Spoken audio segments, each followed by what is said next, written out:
Hello and welcome everyone to the sixth ATC Tape Reading Podcast. My name is David Torres and I've been a longtime student at ATC. A couple announcements before we get started is we have a free Discord link, which will be linked in the description, and what that will give you is access to our free night reviews, which are pretty much free coaching sessions at this point. And you will also get a link to other free exclusive content, and feel free to just click that link and join. And then that's about it for announcements. With that taken care of, it's my pleasure to introduce Rich Lepis, CEO of Head of the Charts. Rich, how are we doing today? Good. How you doing, Dave? Good. So with this approach, we talked a little bit about before the podcast, but want to take a new approach here with these podcasts. So want to do it in terms of like a chapter book. So really want to. I've been working on like a outline for newer students to come in to be able to have organized approach into studying. Because yes, we have the 1 through 4 setups that we give to all our new members, but also on top of that, really want to allow them to have an organized way of seeing how we approach tape reading here at ATC. So, and I want these podcasts to correlate with each chapter. So, for example, we have like chapter, the preface would be the origins of this methodology and the creator, which is obviously Rich. So we already have a podcast, which is 6, which is just explaining Rich's journey and his path to this point to develop this methodology and ATC as well. So for this first chapter, we're going to be talking all about methodology. So this would kind of be as if Rich was writing his book in obviously a very summarized form and off the top of the head. But the first question I have for chapter 1 in terms of methodologies, can you give us a quick insight into the foundation of this methodology in terms of following market makers? Yeah, no, it's interesting because, you know, especially in the market, even when I was like a younger kid, everyone that I always knew that was in the market, or they always seemed so smart. They always seemed like they had everything put together. There was always something they were talking about, whether it's Fibonacci's or moving averages and all that. But when I really started to learn how to trade, I tried to break it down almost into the simplest form, and all it is supply and demand. So where the methodology really started to come from was there. I had seen even in the beginning years when I was doing sales for another company. I started teaching for that other company, and I kept seeing people going out there, and they had these great these lines, and I'm going to use lines just as basically indicators, but they had these lines, and every couple of months they had to change. So the same thing that happened last month didn't happen again this month, and it was almost like, imagine you had a job on Wall Street and you're making millions of dollars, and then the next day you're just fired.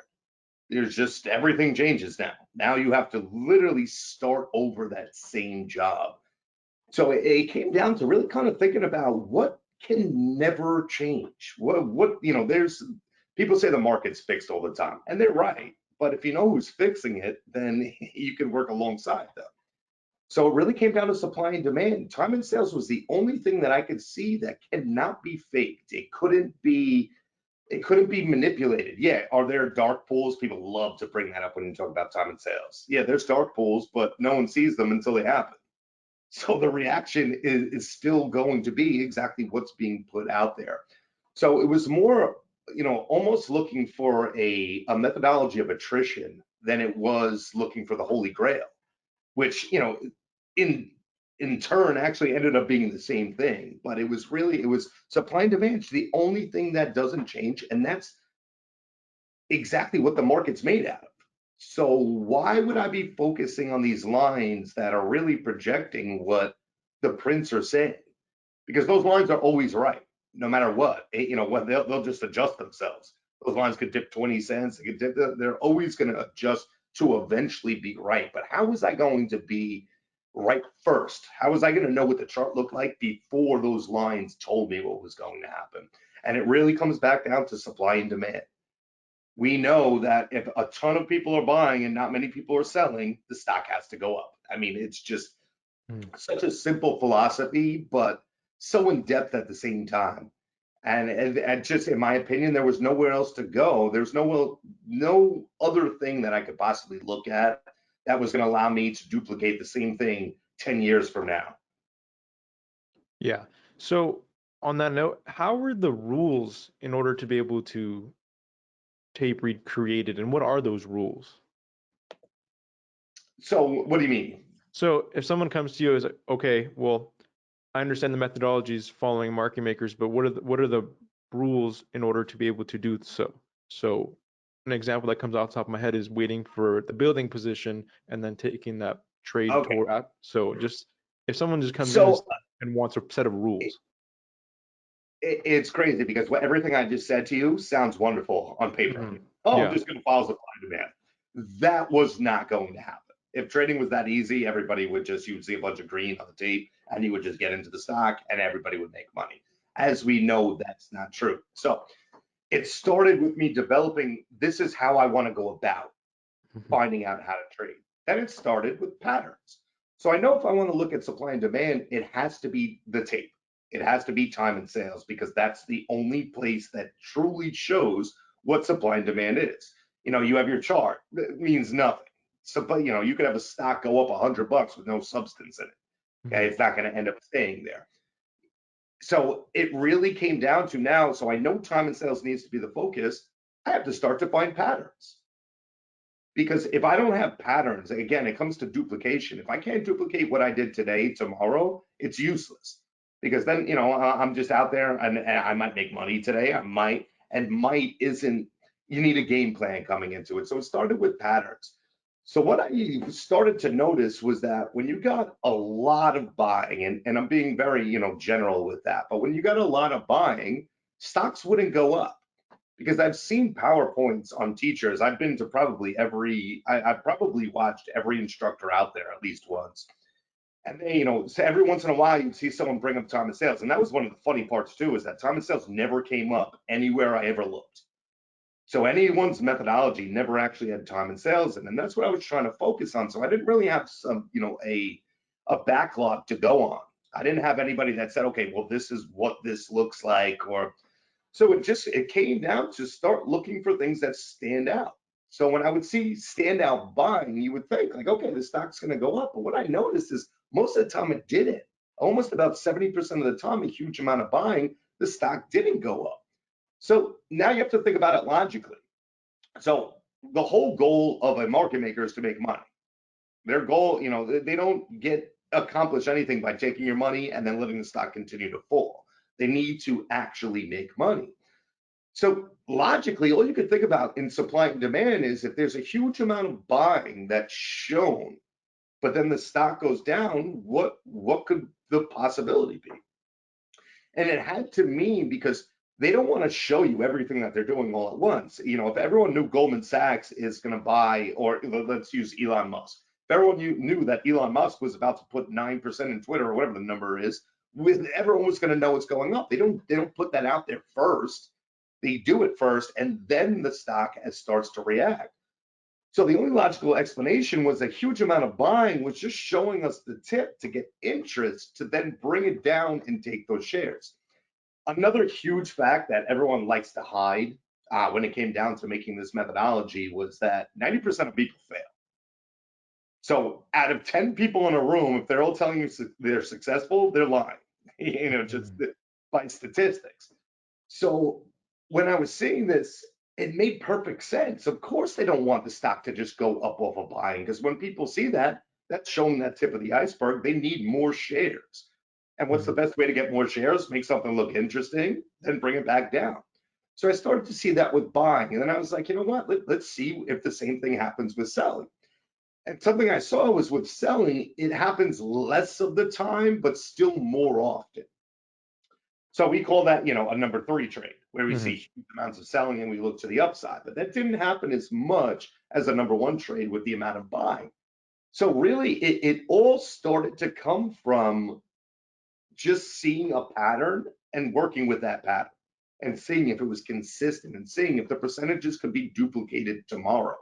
And did that happen in 2 days? I make it sound so simple, but no. I mean, this Right. took years to really get into. But it was finding things that stuck out and seeing can I every time this sticks out, can I match it with a reaction or the psychology behind it?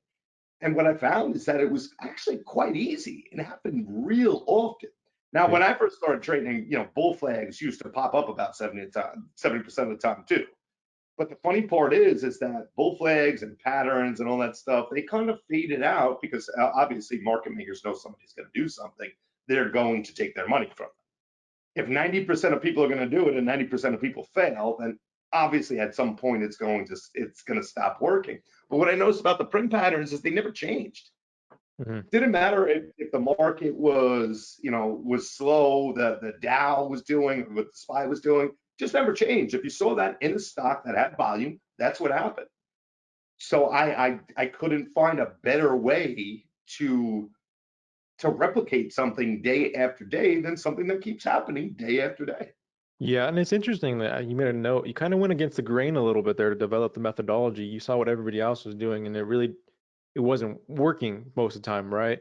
So going into the tape and really identifying and setting the tape when no one was really talking about it. But even then, when they were talking about it, it was in the eyes of green and fast means go, or red and fast means sell. And that's just Mhm. kind of it's still you still see a lot of people out there talking about it like that.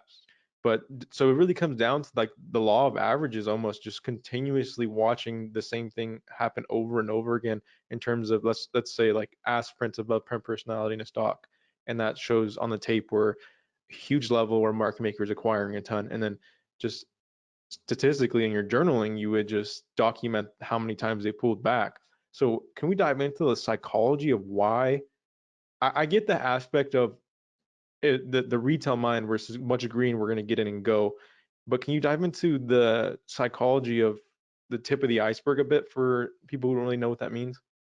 Yeah, so essentially the tip of the iceberg. So what they show us on time and sales is never what they're actually doing. Okay, even when they show us orders, let's say we see 10,000 shares on the order book somewhere, or the matrix if you use a trade station, or whatever you're using to be able to see your orders. If there's 30,000 shares or 10,000, whatever the number is, there's more than likely more there because people hide what they do. Like I was saying before, the psychology behind it is that if everyone knew Elon Musk was about to go into the Mhm. stock, so would everyone else. But then that wouldn't benefit him because now the stock's shooting up just based off of a news related incident. Okay. So when we really think about the psychology behind what a stock is actually going to do and what the market makers themselves are going to do, they don't want to show us that. So if they do show us something that stands out that much, think about what's actually behind it. Think about Mhm. what their real game plan is going to be. Because when somebody buys, let's say, 100 million shares of something, we don't see that at once. But we do see them buy 150,000 shares, Mhm. 200,000 shares, and we know that that's going to keep leading to what their actual game plan is. So it came to a point where you have to understand they don't want you to know before they implement what their game plan is, because then Mhm. once you do know, then that retail comes in and actually starts to help them. Mhm. So they don't want to show us all at once because if everybody knows, it's going to be they're going to be fighting with everybody else for the same shares of their game plan. They want to show us in little bits at a well, it's not even that they want to show us. They show us in little bits at a time that end up being this huge overall rather than that just one piece that we see. But that one piece that we see can lead us into understanding what they're Mhm. actually doing. And it comes down to the same thing. When I kept seeing huge amounts of buying or huge amounts of selling, and the stock would go the opposite way, it was like, well, what's happening? And they show that because the maybe 10% of people out there that even have time and sales up on their screen, they see that buying, and every single class that they've ever taken before you see a bunch of green on time and sales, stock's got to go up. So I saw not only the retail side of it, but then I started to understand what the market maker side, what they were thinking. Mhm. And it still comes down to that 90% of people fail. And the reason that 90% of people fail is because they're literally sitting at a kitchen table on a laptop and watching, CNBC and taking their news from there. And the market makers know this. They created this. You go to the Mhm. New York Stock Exchange, you know what you see now? You don't see traders, you see news. It's all together. They know everything that's happening on every level. That's why one of the biggest parts of this psychology is we're under the assumption every time we see a market maker, they're going to be correct, because if they're not correct, they're going to lose their job. They have to Mhm. be. That's where we get ballsy prints from, which for lack of a better term, but we Mm-hmm. have prints underneath the level. Well, if you didn't wait for the level to break the level to get into it, you better be right, because how are you going to explain that to your manager when it hits that resistance and ends up coming back down? So it just started to get to a point where I was looking at prints, and really, instead of looking to make money, you have to understand my learning phase was a long time because I didn't have a teacher, I didn't have a methodology to actually use. So it just took a lot of time of sitting there and saying, okay, well, this stood out. If you try to find a methodology in little prints, it's impossible because Mm-hmm. there's just too much that's going on. So I had to start with something, and it was what was standing out. And then once I started to notice what was happening to the large percentage of the time, it started getting to the point, well, why? Why did they do that? As a little kid, and my family will tell you, my first words were, "Was that?" That's all I used to ask as a child. Was that? Mm-hmm. What's that? What's that? And it honestly came into developing this because every single time I saw something, I said, "What's that?" And I realized a lot of the questions that I had, they didn't exist. It was noise. I tried to interpret every single print, and I realized that's impossible. Mm-hmm. Every single print isn't affecting what's actually happening. But those things that stood out, I started being able to put percentages to them. Mm-hmm. And I saw that when a market maker showed 100,000 shares, they were really looking to build 500,000 shares. I started to see that coming in. And it was just, one of the best things that I had going for me is I had no bad habits. I tried everything. And like I said in the beginning of this, most of the people that I spoke to in the beginning, it's like Fibonacci. That was something that I was going to get. I remember, using my Fibonacci lines and not really knowing exactly where to put them when you would spread it out. And it was just because it sounded smart as hell. But the same person using the Fibonacci lines, they could tell you the perfect trade, but all the other 8 times that it failed, the lines that they were talking about, they never talked about that. So, it eventually Yeah. came back to supply and demand. That's, where we're at. And it's interesting because some new people will come in the room and they'll be like, okay, what's my black and white rules? Like I think a lot of other methodologies like those Fibonacci lines are okay, if it breaks above, you're entering. And if it breaks below, you're out. And that's a black and white, but with tape reading, it's not a black and white methodology because we're following market makers. We're basing all of our thought process and all of basing the whole trade on the dominant market maker we're following and then their intentions behind that trade and what they need to accomplish to a high percentage in order for us to follow them. And that can be accomplished in many different forms and ways. So when it comes to our rules, it's never going to be black and white in terms of a setup. Okay, this needs to pull back this X amount, and then it's going to trigger up. I mean, you can set those guidelines, but it'll never be black and white to the T. Yeah, I mean, that's a great point. You got to think about it. There's no such thing as a 100% trade. No Mhm. matter what, the market can, at any point, a piece of news can come out and just slam everybody that knew exactly what was going to happen. Right. So if you really think about it, I mean, if there's no such thing as a 100% trade, there's no such Mhm. thing as black and white. Yeah. And I think a lot of people are searching for that black and white and this methodology is less black and white and more of thinking of terms of percentage and dominant market maker that you're following and just being in the mind of the dominant market maker and seeing the tasks that they need to accomplish when and the tasks that happen on average when they show certain types of prints like building prints and certain types of setups. And it all really comes down to percentages. So for someone that's coming in like, okay, what's my black and white rules and I mean, even some current students are really setting up. They really want a formula or a black and white answer. And at the end of the day, it's not going to be that simple.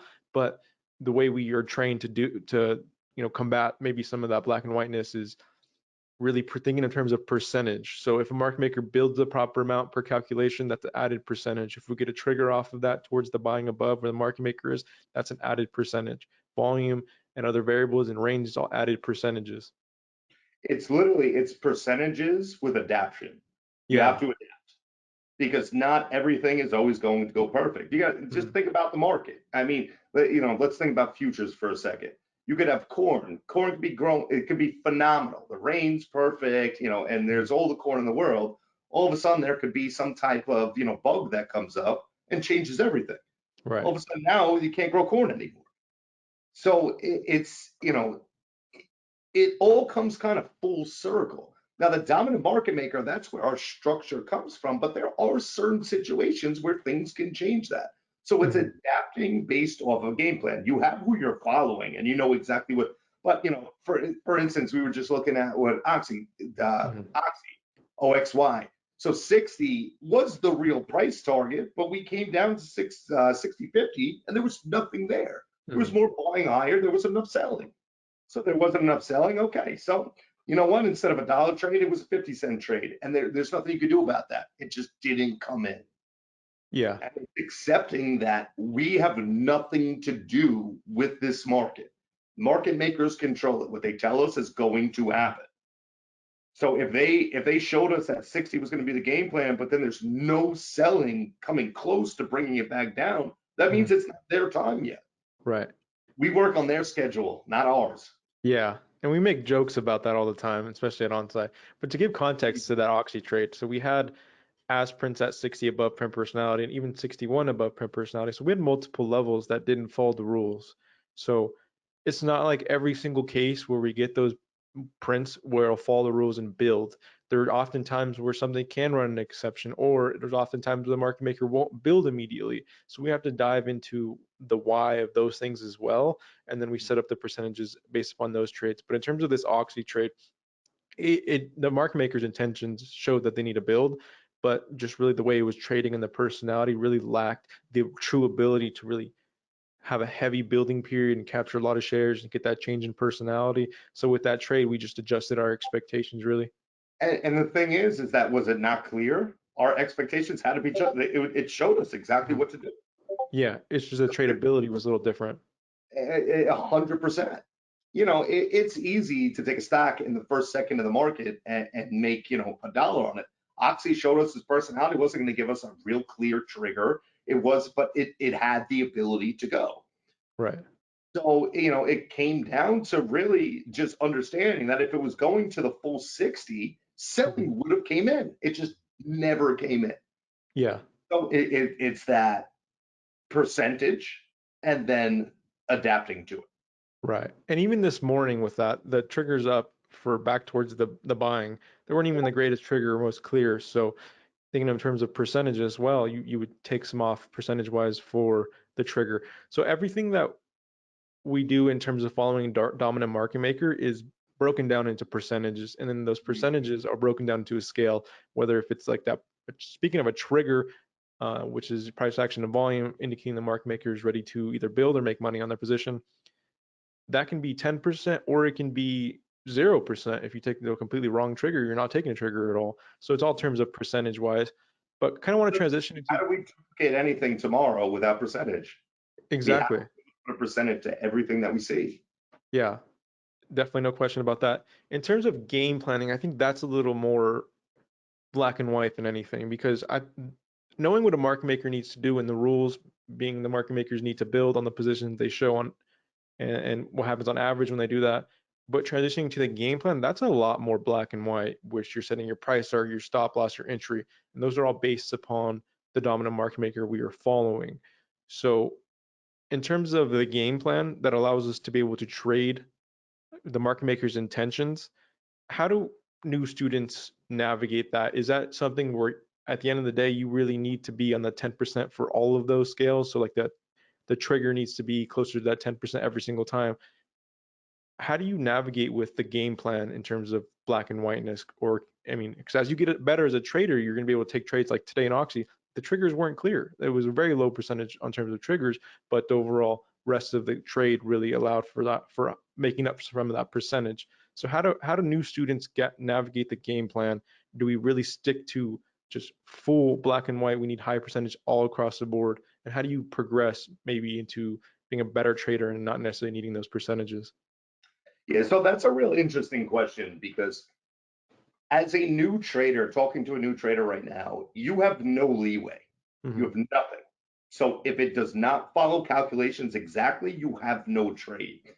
And the reason I say that is because not only are you really starting to focus, so you might want to take a trade, and not only, it's going to make you really focus on that stock more, but so much of this is discipline And if you cannot start off by following only Mm, and taking trades only that follow the rules perfectly and follow perfect calculations, how could you ever get to a point where you could start making other decisions? mm, So one of the biggest things for a new student is you have no leeway. If the mhm, stock says it needs to pull back 50 cents and it pulls back 30 cents and then starts running, that's not your trade. mhm, Because again, it's not, first of all, you need discipline. Without discipline and having rules, you're never going to be able to grow and actually figure out a game plan. And number two, when that trade starts to run, you're going to start to see variables that are coming into it. mhm, Your learning phase, so many people want to make money during their learning phase, and unfortunately, get a side job. You can't, mhm, because this, if it doesn't, if you can't follow, it needs to pull back 50 cents to then take a trade, and you start taking at 30 cents when you first start. Do you really think you're ever going to have a foundation of discipline within your trading? no, It's impossible. yeah, We talked about this a lot in our last classes, is that know what number trader you are. If you're not over a 5 level trader and you're manipulating any rule, you're doing something wrong because you don't have that discipline yet. You're trying to catch something or chase something. And you might even at that point have a little bit of feel and know what's mhm, going to happen, but not really be able to pinpoint why you know what is going to happen. Guess what? You haven't earned it yet. This is not a get rich quick scheme. And so many people that get into trading, that's what they want. They want that one home run. mhm. I'm not going to mention any names, but on a penny stock, because that's how much money they have, and to make $1 million off of it and live the rest of their life. How many people do you know that have done that before? So Okay, that's not a yeah, way to go about this. The only way is to chip and to have consistent days. uh-huh, If you are consistent for 50 cents every single day, you could still be filthy rich. And so many of us want to just hit that home run and think, oh, this stock is going crazy. Let me follow it mhm. with its momentum or whatever. That's not how we do this. And that's There's never exception, right? there's never been a great trader that I've met in my entire life that has ever just keeps hitting home runs. Now, I'm not going to Mm, lie. Throughout my career, I've had some home runs, but it mm, was always based off following the rules and then luck. mm. But right place, right time, doing the right thing. I was prepared. I was Yeah, ready to trade, and it just went nuts. some of the best trades are always ones that follow the rules and then turn to exceptions, right? So, I mean, that's the only way to go about it. Yeah. So on the topic of exceptions as well, I think that's what really gets traders, especially students. They see the stock and they see the variables that really show that this can be an exception. But once you're really trading an exception, that's a different ball game that you're playing because you're not following the structure of what this methodology is in terms of them having to build first and then release. You're almost trading some momentum at that point. You're trading price action at that point, and the prints you are looking at are really going to be shorter term time frame type of prints, and that could really mess up a new trader that's just trying to stay disciplined. They see something that's rocking, that's going, they just click the button. Maybe one day you do make a dollar or two, but the next day you get, or the habit that you create there is going to cost you Right. more than that dollar you made. So you got to think about it. As a new trader following the rules, if you see the stock as an exception, what's the only reason to trade it? Just you want to get in and you want money. Yeah, you Yeah, fear missing out. You're yeah. not at that point yet. Everyone wants to try to figure out everything else but their rules first. Mm, Yeah, it looks sexy on the chart. It's going straight up. It looks yeah. like a great opportunity to do something. Okay, well, once you earn that and you learn how to not fail like 90% of people, God Mm, bless you. But that means nothing. And it's almost such a great test for a newer trader because where's your discipline level at? Okay. yeah. I remember when years and years back when I was trading, I used to look at stocks. I knew I wasn't going to trade. One day I'm like, why am I watching this? There's other stocks that were moving that are Mm, following the rules. What am I doing with this screen time? I'm not there yet. And at that point, I never pulled up another stock because people would say, oh, it's $20, it's moved $30, it's moved $40. That's not how I do this day in and mm, day out. So, it's so easy to get caught up in seeing something like that with an exception. So, number one is if you're not at the level and it's an exception, take the stock off. But number two is start thinking about what an exception is. So, everything that you see that you should be able to define, if you can't define it, it's not worth paying attention to because that means it could go up or down because you don't really know what's going on. So, start thinking about some of the variables. Well, what's a variable of an exception? Most of the time, very consistent volume. Hmm. So if you see a stock that has very consistent volume and continues going up off of aspirins, most likely it's going to keep following that until that volume starts to die off. Okay, that's an easy variable to understand that. Money flow. Typically money flow in a regular stock. So we're not talking about cheaper stocks. Cheaper stocks are a whole different animal. But if we're Hmm. talking about a regular stock and the money flow and the volume's there and the money flow is just completely one-sided, you will see that be an exception all the time. Hmm. So watching the exception to learn how to trade it during it being a new student is pointless. Now, once you start getting up those levels, you get your discipline, you start following your rules. Okay, that's you're a black and white trader based off your rules. Obviously, there's no Hmm. trade that's black and white, but I mean there are some. But okay, so you're stuck in that. Then you could start looking at crazy stocks. Those the Reddit type stocks, those stocks that start going nuts. But the first time you start looking at them, it's not time to trade it yet. Hmm. Now it's start to look for patterns. But why would you waste your time as a newer trader looking for patterns in something that you shouldn't be looking at yet? Hmm. And I see that all the time. Oh, it's an exception. It's an exception. So that there's a lot of people that's not for you yet. And they start asking questions about that exception, but they're really not getting their screen time to even get to the level two trader. You can't go Right. over a level two trader until you have discipline in your rules from 1 through 4. Can't. So if you're under a level two, why? Why does that matter from where you need to be at this point? Hmm. And that's something that needs to be thought about. Yeah, we all want to be the best all at once. There's no doctor in the world that got out of medical school in a year. You Right. still got to go through it. They don't get to make money. They actually pay money before that. And that's exactly how this works.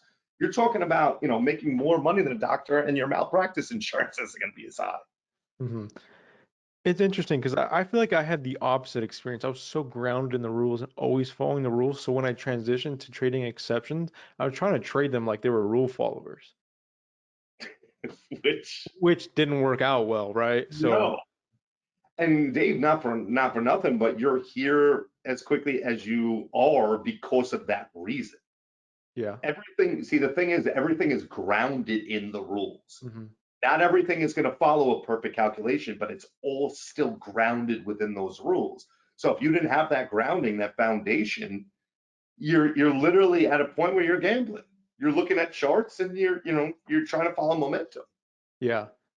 So when it comes to following the rules, even if you have such a strong discipline and foundation with it, it's so much more difficult to transition into trading exceptions because then you have to transition your mind away from the disciplines you already had. So you have to break those disciplines to trade some of those exceptions, and you have to be conscious about it. And just that takes so much more screen time and level of just expertise and just experience really with knowing when something's going to be an exception and statistically likely not to follow the rules. So that's just a whole different kind of transition when you're trading. So for the newer students out there, be disciplined in the rules, and if you see those exception types, I wouldn't say don't look at them, but don't waste your time if you have a rule follower. So at the end of the day, I personally still at the stage where I'd rather take a dollar trade for something high percentage on a rule follower than take a $2 stock on a stock that's just shooting up, and Oh, no it could question. be a shot from the hip or it could be an exception mode. It's just So an interesting point to make real quick is that when by following the rules, you start to see differences. So we all need a baseline. We all mhm, need somewhere to start because if we don't, I use scales all the time, whether we're talking about building versus money time, whether, but I always love to use scales because we need someplace to start to understand. And what you'll notice is that by following these rules and by really making it black and white, this has to happen in order mhm, for me to trade. you're going to start to see the little intricacies that come into one that doesn't work out.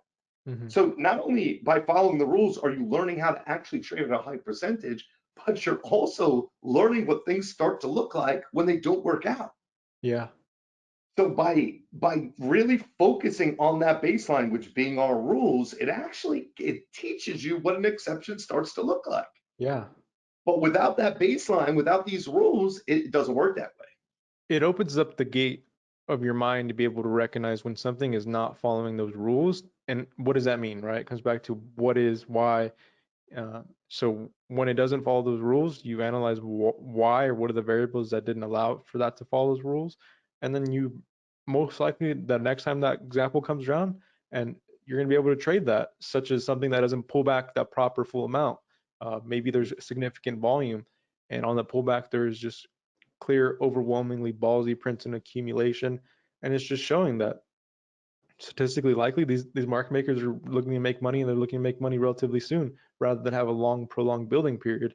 So then you Mm. can transition your timing, and it all stems and builds from that foundation. But I think that'll wrap it up for You chapter build on one for anything sure. without a foundation. Yeah, exactly. So the rules are the foundation, and from the foundation you can just expand. But without a proper foundation, what are you really building on, right? Exactly. But already, Rich, do appreciate that. Chapter one in the books. It's going to be a great series. I'm really looking forward to this. So appreciate it, Rich.